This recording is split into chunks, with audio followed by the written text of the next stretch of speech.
I'm Congresswoman Sheila Jackson Lee, and I hail from Houston, Texas. But I come to you on behalf of the many members of the United States House of Representatives. I come to you on behalf of the Congressional Black Caucus Chairwoman Barbara Lee, a Californian. And I come to you as every man and every woman, for I cannot write music or dance or sing, but I do know an American story.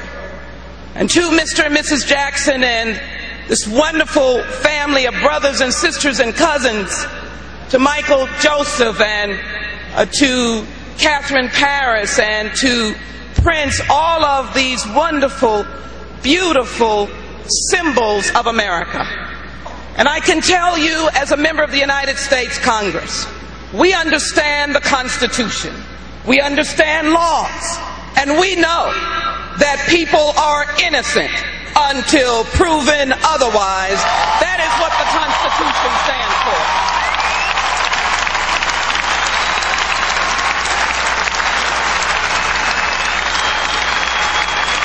So I mourn today. I come to thank you. For many people don't understand the hearts of entertainers. They don't know how big their hearts are. They don't know how they heal the world on behalf of America. When we're at war, our icons like Michael sing about healing the world. And so he called us into public service. It did not matter whether we were black or white. He even told us to beat it, beat the violence, and look at yourself in the mirror, because it meant that if you were going to make a difference, look at the man or woman in the mirror. I come to you today to say thank you.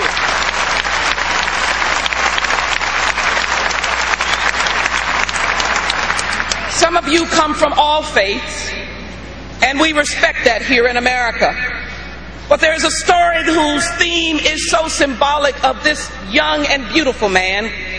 I love the story of the Good Samaritan because it talks about those who walk by the diminished, the devastated, and the poor. This was a broken and beaten man laying along a road.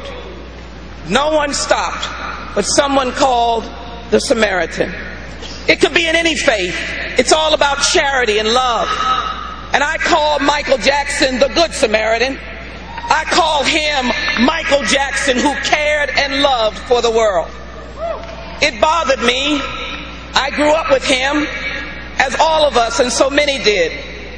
And so what an honor and a privilege to see him up close.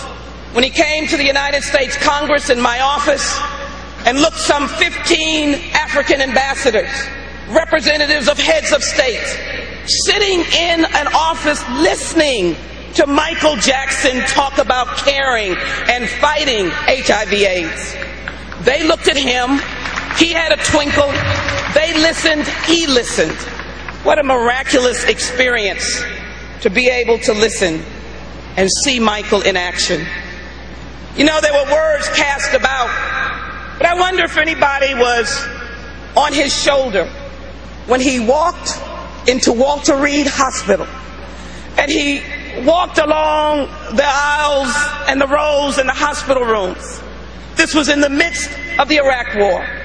Doctors stopped and nurses stopped, and individual soldiers who had lost limbs stopped and were in essence moved and touched, as Michael was, by his desire to come and thank them for their sacrifice. So don't tell me what an American story is all about. It is the salt of the earth. When this family took the talent that God had given them and made it into a miraculous and wonderful story for America. I come today for you to recognize that the flag flies, and the people who have spoken to the People's House. They recognize and they speak, and those of us who serve in elected office, we respond to the people. Michael fought for the tolerance of all people. In fact, I am reminded, although I speak in the tongues of all faith, that Michael fought the good fight. He was someone who understood, and I hope Mr. and Mrs. Jackson and the family will know, the Lord is our shepherd, and we shall not want. Michael Jackson, you got to know his story, and it has not been told by all of what you have heard. He was someone who understood. If he was burned, he built a burn unit. If a hospital needed beds, he built those beds. If they needed money for developing countries, Michael gave. If he was in Namibia, he went to orphanages. Michael never stopped giving, and he touched those whose lives could be reconstructed because the king, yes, the king stopped and said, I care about you. That is why on the House floor on June 25th, 2009, the Congressional Black Caucus and members of the House of Representatives stopped and had a moment of silence for this wonderful legend and icon.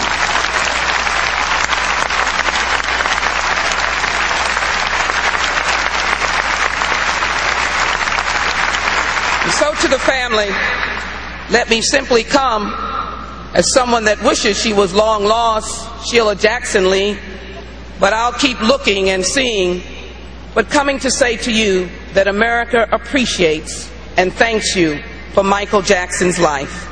For that reason, we have introduced into the House of Representatives this Resolution 600 that will be debated on the floor of the House that claims Michael Jackson as an American legend and musical icon, a world humanitarian, someone who will be honored forever and forever and forever and forever and forever.